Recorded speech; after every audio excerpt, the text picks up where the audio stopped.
तो hello guys, तो इस वीडियो में हम जानने वाले हैं कि जो कोशिकांग है वो कैसे होते हैं। यानी कि हम देखेंगे कि कोशिका में कौन कौन झिल्लीबद्ध होते हैं, कौन दोहरी झिल्लीबद्ध होते हैं, कौन एकल झिल्ली और कौन जो है बिना झिल्ली के रहते हैं। तो आइए इस वीडियो को शुरू करते हैं। तो पहले बात करते हैं हमें बिना या गैर झिल्ली आबद्ध कोशिकांग के बारे में, मतलब कि जिनमें बिल्कुल भी झिल्ली नहीं होती है। उनमें पहला आता है आपका राइबोसोम, है आपका तारक केंद्र या जिन्हें हम तारक काय बोलते हैं।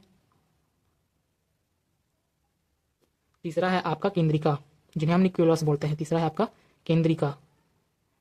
इन तीनों में आपको बिना झिल्ली वाले कोशिकांग है, ठीक है। क्या है आपका बिना झिल्ली वाले कोशिकांग है। पहला है आपका राइबोसोम, दूसरा है आपका तारक केंद्र और तीसरा है आपका केंद्रिका। ये तीनों कैसे हैं, तो ये बिना झिल्ली वाले हैं, ठीक है। बिना झिल्ली वाले कोशिकांग होते हैं। अब बात करते हैं केवल पादपों में पाए जाने वाले कोशिकांग क्या है, तो केवल पादपों में मिलेगा। तो है आपका कोशिका भित्ति। पहला है आपका कोशिका भित्ति, दूसरा है आपका हरित लवक, जिन्हें हम प्लास्टिड भी बोलते हैं, ठीक। ये दोनों संरचना केवल किसमें देखने को मिलेगा, ये केवल हमें केवल पौधों में देखने को मिलेगा, यानी कि पादप में देखने को मिलेगा। अब बात करते हैं केवल जंतुओं में पाए जाने वाले कोशिकांग की, तो इनमें आता है पहला है आपका तारक केंद्र। पहला है आपका तारक केंद्र और दूसरा है आपका सूक्ष्मांकुर। ये दोनों संरचना हमें केवल किसमें देखने को मिलेगा, केवल जंतु कोशिका में ही देखने को मिलेगा। ये दोनों संरचना किसमें देखने को मिलेगा, ये दोनों संरचना हमें केवल जंतु कोशिकाओं में ही देखने को मिलेगा। अब बात करते हैं दोहरी झिल्ली आबद्ध कोशिकांग और एकल झिल्लीबद्ध कोशिकांग। तो दोहरी झिल्लीबद्ध कोशिकांग में क्या कहता है, तो पहला है आपका माइटोकॉन्ड्रिया।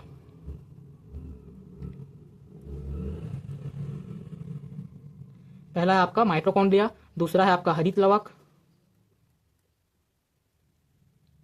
तीसरा है आपका हरित लवक हो गया, माइटोकॉन्ड्रिया हो गया, और क्या है आपका केंद्रक न्यूक्लियस।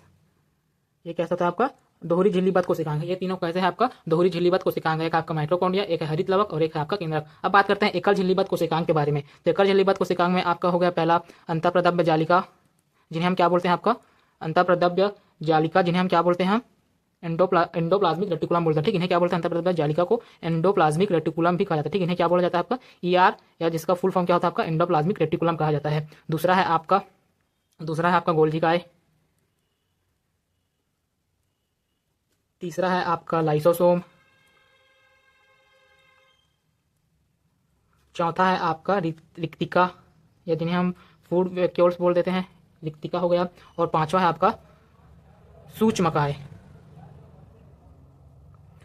बस इतना ही है इस वीडियो में, इतना रखते हैं, देख सकते हो। तो एक बार रिवाइज कर लेते हैं, ठीक। तो पहला है आपका गैर झिल्लीबद्ध कोशिकांग में क्या कौन कौन है आपका राइबोसोम, तारक केंद्र और आपका केंद्रिका। ये जो होते हैं तीनों कोशिकांग कैसे हैं, तो आपका बिना झिल्ली वाले होते हैं। अब बात करते हैं जो केवल पौधों में मिलने को देखने को, तो है आपका कोशिका भित्ति और हरित लवक। ये केवल हमें किसमें देखने को मिलेगा, वो है आपका पादप कोशिकाओं में ही पाए जाते हैं। अब बात करते हैं हम केवल जंतुओं में पाए जाने वाले कोशिकांग, तो उसमें आता है पहला आपका तारक केंद्र और दूसरा है आपका सूक्ष्मांकुर। दोहरी झिल्लीबद्ध कोशिकांग में बात करें तो माइटोकॉन्ड्रिया, हरित लवक, केंद्रक। एकल झिल्लीबद्ध कोशिकांग की बात करें तो अंतःप्रदव्य जालिका, एंडोप्लाज्मिक रेटिकुलम, गोल्गी काय, लाइसोसोम और रिक्तिका और सूक्ष्मकाय है। अगर ये वीडियो अच्छा लगे तो लाइक करना, ऐसे और वीडियो के लिए हमारे चैनल को सब्सक्राइब करना। चलिए मिलते हैं ऐसे ही और वीडियो में, तब तक के लिए पढ़ते रहिए, मुस्कुराते रहिए, टेक केयर।